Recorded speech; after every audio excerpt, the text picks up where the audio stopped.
Selamat malam yang di studio, sehat semua? Sehat.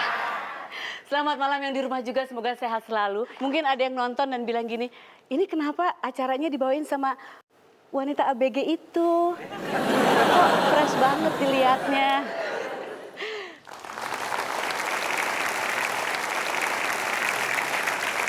Katanya Andi Noya ini baru saja meluncurkan buku biografi.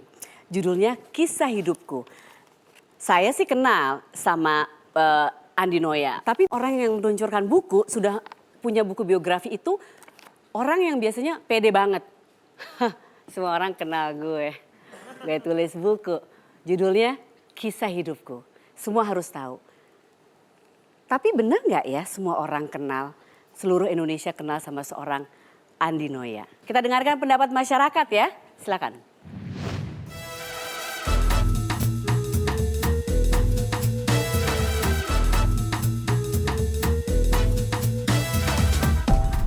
Andi Noya, oh nggak tahu. Kurang tahu ya. Andi Noya, nggak tahu. Andi Noya, nggak tahu. Andi Noya tahu. Pernah dengar.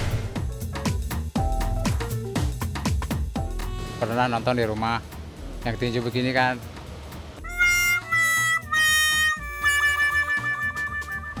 Kenny tahu. Oh, Kiki Andi tahu. Kick Candy jelas tahu. Oh saya tahu. Nah itu Andi Noya. Ya ingat. Yang itu Kick Andy kan, ingatnya labelnya sepatunya aja, itulah lambangnya sepatu aja kan. Kepalanya botak. Andi Noya itu orangnya kreatif, terus dia gitu pinter. Andi Noya dari ininya apa, cara bicaranya, terus suaranya khas gitu kan, ya sama rambutnya masih botak kan. Orangnya kritis, kalau dari physically sekarang udah botak, dulunya kribo gitu kan. Iya, saya sangat kenal dengan Andi Noya ya. Dia salah satu figur yang paling saya sukai. Dia itu tipikal yang saya tahu tuh dia kan botak, kacamataan. Terus dia sangat memotivasi saya. Saya jarang nonton TV sih sebenarnya. Kayaknya dia ada di TV ya. Oh, tahu yang botak. Saya kenal. Saya pernah foto bareng waktu itu. Nggak sengaja saya minta kasih tunjuk sulap, dia diem. Aneh. Sebenarnya pemisah. Mereka adalah dua orang anaknya Ki Candy. Begitu juga dengan saya. Bilangin ayah lu. Ayo lu. Ayo lu.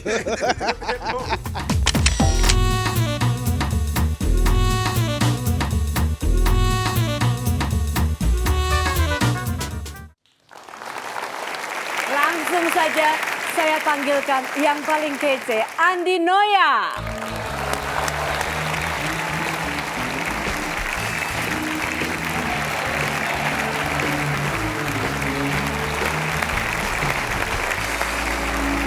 Bang Andi, kabar? Baik, di mana ini saya ya? Ini di acara keren banget, penontonnya keren banget. Oh iya. Hebat banget. Iya, memang kalau host acara yang penontonnya masih sedikit kagum ya. Iya, aku boleh pinjem. Silakan duduk loh, silakan dulu tuh. Terima kasih. Aduh Bang Andi, aku senang sekali bisa ada di sini. Jadi harusnya sekarang aku mungkin nggak panggil Bang Andi aja, karena banyak yang kenalnya Kick Andy. Jadi aku panggilnya Bang Kick. Sekarang kalau misalnya ada yang bertanya ke Bang Andi ini sebetulnya orang apa sih? Menurut Sarah aku orang apa? Orang kinclong. Kalau ibu Jawa Belanda. Ayah ada Ambon. Jawa Belanda, Portugis. Ambon. Oh Portugis. Iya. Oh, bisa bahasa Portugis? Tidak. Oke. Portugis ada terus? Ambon. Ambon. Noya itu Ambon. Oke. Iya. Jadi kalau orang tanya orang apa, jawabnya semua itu? Repot memangnya. Dari Iya, dulu nanti kalau kalau tanya dibilang orang apa. sombong, banyak banget semua disebutin. Orang Indonesia yang baik aja lah. Orang Indonesia yang baik. Oh, enggak, jangan tepuk tangan dulu. Sebentar. Baik itu hanya ilusi. Ini kan bukunya kan sudah rilis ya. Iya. Nanti seluruh Indonesia baca. Nggak baik-baik amat kan sebetulnya. Sekarang aku mau tanya dari mulai bayi. Katanya pernah dibawa ke Ternate karena Itu kena santet bener nggak sih? Katanya di buku ini ada cerita itu. Cerita itu saya tahu dari ibu saya, tapi kakak saya menjelaskan lebih detail lagi. Jadi waktu saya umur 4 bulan, itu kena santet, teluh. Anak 4 bulan diteluh ya? Iya. Salah apa dia ya? Apa mungkin waktu lahir mukanya udah gimana gitu? Udah berewokan Iya gitu udah ya. berewokan. Kok bisa kan 4 bulan itu lagi lucu-lucunya ya? Rupanya yang diteluh itu ayah saya. Meleset kena saya. Itu persaingan di kantor. Kebetulan ada kerabat ayah saya yang datang, dia bilang ini anak kena teluh ini. Bukan sakit biasa karena sudah diobati, dibawa ke rumah sakit, dokter bilang nggak ada penyakit. Jadi apa waktu itu? Demam atau apa? Atau Kurus, sudah kering, nggak bisa makan, nggak bisa. Jadi katanya tinggal tulang dan kulit.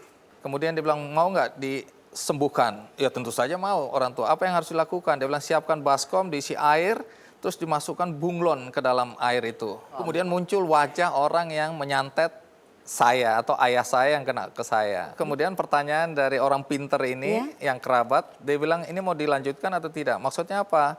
Ini kalau saya tikam bunglonnya, maka orang di sana akan meninggal. Tapi kalau tidak mau, anak ini harus keluar dari tanah Jawa. Maka orang tua saya memilih kalau gitu kita keluar dari tanah Jawa, saya dibawa ke Ternate. Jadi 4 bulan itu dibawa ke Ternate naik kapal. Kapal laut. itu berapa lama perjalanan ingat? 10 hari. Saya nggak ingat, saya masih bayi. Saya orang tua masih aku. Ya kali aja kena santet, hubungannya sama orang pinter jadi pinter banget gitu. Baiknya. Akhirnya berapa lama di Ternate itu? Tahun 64. Tahun 64. Ini cerita di buku ini selain ada tentang waktu masih bayi disantet, katanya juga sempat ada cerita tentang meninggalnya kakek Bang Andi karena dibunuh. Iya. Jadi kakek saya ini kepala penjara di Watampone, di Bone. Di Bone, oke. Waktu itu sekitar tahun 65 di Jakarta kan peristiwa Lubang Buaya, para jenderal dibunuh. Isu Lubang Buaya ini rupanya sampai juga ke Bone dan situasinya mencekam sekali. Kebetulan ketika kakek saya itu jadi kepala penjara di Bone itu ada tahanan yang dititipkan. Tahanan ini terindikasi PKI. Ya, Partai Komunis Indonesia. Nah, di Watampone mulai bergejolak juga. Jadi massa itu marah minta agar tahanan dikeluarkan. Nah, kakek saya merasa bahwa tidak ada perintah dari Jakarta untuk mengeluarkan tahanan ini karena ini titipan CPM, maka dia pertahankan itu. Tidak boleh. Jadi ditutup. Ternyata massa begitu marah, dobrak. Nah, akhirnya kakek saya dibacok. Wakilnya juga yang mencoba mempertahankan penjara dibacok.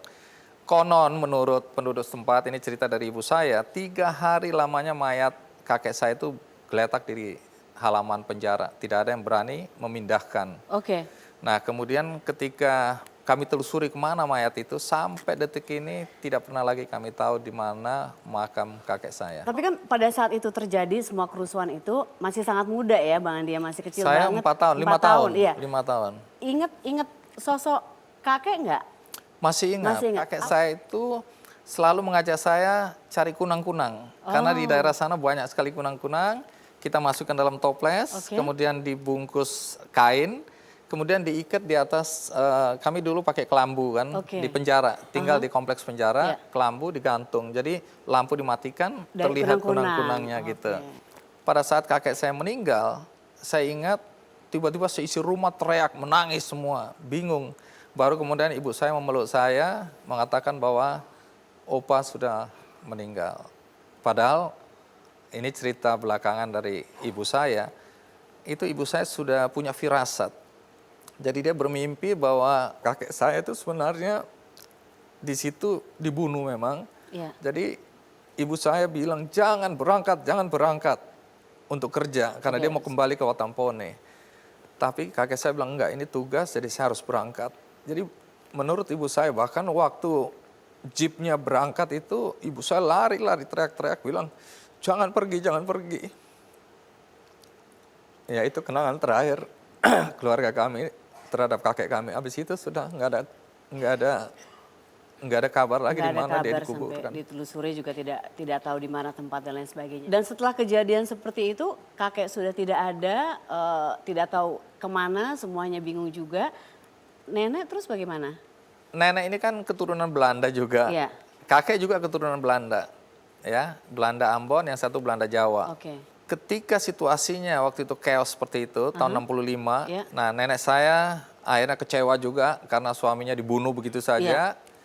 Nah, pada saat yang bersamaan datang tawaran dari pemerintah Belanda bagi keturunan Belanda di Indonesia yang mau menjadi warga negara kembali ke Belanda, itu diberi kesempatan. Nah, nenek saya mendaftar Kembali. bersama tante saya 2, sama om saya 1 berangkat. Ibu saya memilih tinggal karena dia sudah menikah dengan ayah saya, Iya. jadi memilih tinggal. Nanti saya akan kembali lagi, masih banyak obrolannya. Jadi acara ini enaknya sebutnya apa ya? Kan aku yang bawain. Jadi Masa apa ya? Andy? Enggak dong. Harusnya? Kick Sarasehan dong. Jangan kemana-mana, tetap di Kick Sarasehan. Pada saat-saat di mana saya kecil waktu itu, saya penuh dengan kemarahan. Kemarahan bahwa ibu saya tidak memberikan kasih sayang yang cukup buat saya.